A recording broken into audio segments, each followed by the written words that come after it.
Right, so now we're going to make our fish for our fish and chip supper.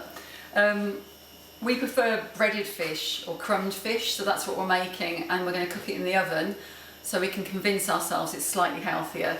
So I've got some hokey fillets out of the freezer, and I've dried them off quite a bit with a paper towel because you don't want it to be wet and it'll just pick up too much flour when we dip the flour and the egg and so on.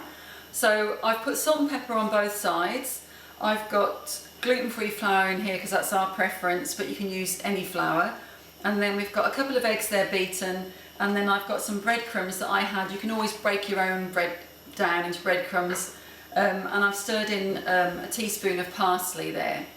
So it's just as simple as you get a piece of fish, dip it lightly in the flour, then dip it into your egg, give it a turn or two there.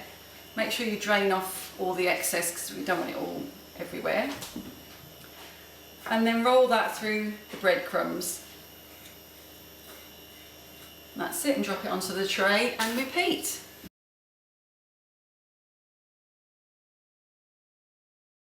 So there we are, there's our lovely tray of crumbed hokey that I'm going to put in the hot oven. It's on 200 fan bake, and hopefully it'll cook in about 10 minutes. And while that's cooking, we're going to make our chips. So I got the chips prepared earlier. Oh, here's some I prepared earlier. Way too many. So we scrubbed the potatoes. I like them with the skin on. And then cut them into fairly even sized pieces.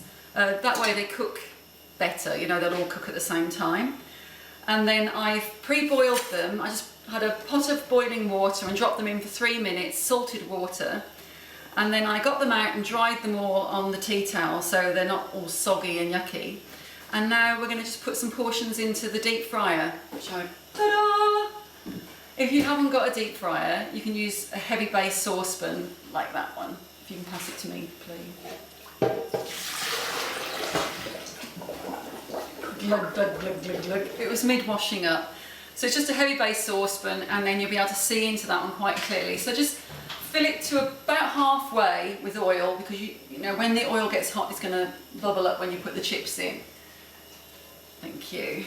So here we go, we'll put our first lot of chips on, and we're going to get a tray in the oven and keep them warm while we do the next lot. We've got way too many chips here, but we were all craving chips. So we're going to go for it anyway. So I hope you can see over here that the oil is hot and ready. But if you were using a pan at home, you can just put a chip in and you hear it sizzle. Believe me, it's sizzling. And just put them in. Always be very careful with hot oil. It is vicious if you get it on yourself. And then we'll just drop those in to a little shade. And while they're cooking, I've got another pan here with peas cooking. Just normal minted green peas. And we're going to I've put a little bit of stock in the water, and then we're going to blend them down in the water they cook in and add some butter, and we're going to have a posh version of mushy peas. We'll call it pea puree. So while the chips are cooking and the fish is cooking, the peas are cooked in the boiling water. I'm just going to drain them off. Leave a bit of juice in there, because we can add more juice as we need it to go. And to make the puree, we're going to add a knob of butter. We've got the very noisy blender here. Just going to blend them down. Add a little bit of the pink water as we go.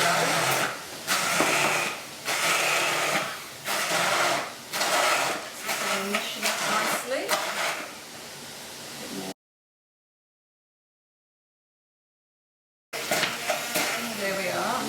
Taste of that, and they need salt.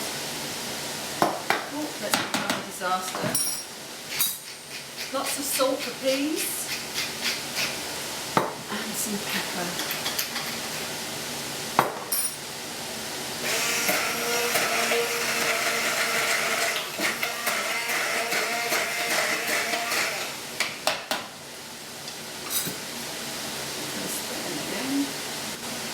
And that's it, so they're done.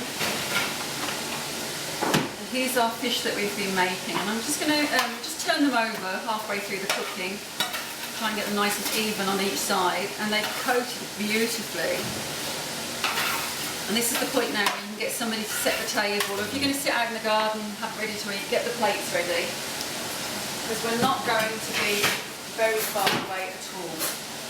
We're filming. I'm just taking the chips out of the fryer, drying them up on some kitchen paper as well, and turn that off. In that classic way, here's some I prepared earlier.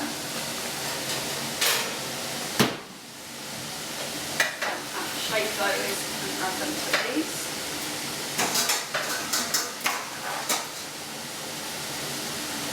And chips always need a liberal amount of salt and pepper. And because we're from the UK, we have to have vinegar on ours, I'm afraid. There we go. So we'll let those sit there. Oh, they smell good as well.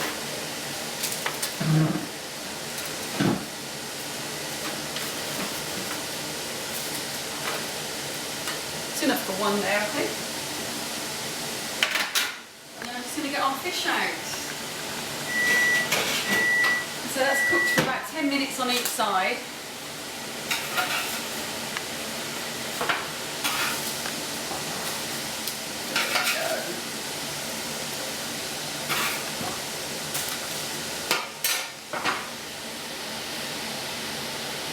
And there we have it. We've got our fish, chips, mushy peas and aioli. I hope you enjoy it.